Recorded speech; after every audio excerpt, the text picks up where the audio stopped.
Hello, আসসালামু আলাইকুম everyone. সবাই কেমন আছেন? আলহামদুলিল্লাহ আমি ভালো আছি। সবাইকে জানাই ঈদ মোবারক। তো আজকে একটু আগে আগে উঠলাম, কারণ আমি গ্রামের বাড়িতে ঈদ করলে আমাদের যে ঈদগাহ মাঠটা সেটা অনেক দূরে, এই জন্য আর কি একটু আগে আগে ওঠা। প্রায় 1 ঘন্টার পথ হেঁটে যেতে হবে। আর এমনিতে আমাদের গ্রামে সকালবেলা গাড়ি থাকে না, তার মধ্যে আজকে ঈদের দিন, আরও গাড়ি নাই।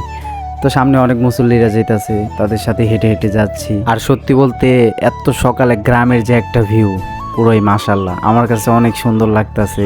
তার জন্য ভিউটা আমি উপভোগ করতেছি।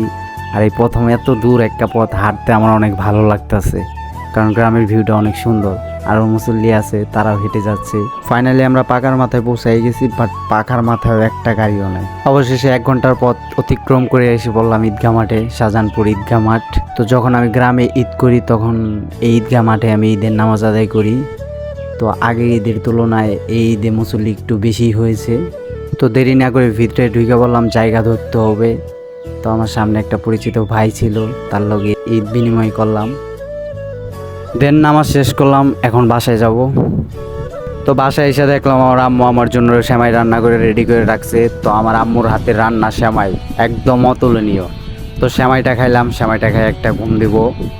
তো আল্লাহ হাফেজ, আজকের ব্লগটা এই পর্যন্তই। সবাই ভালো থাকবেন।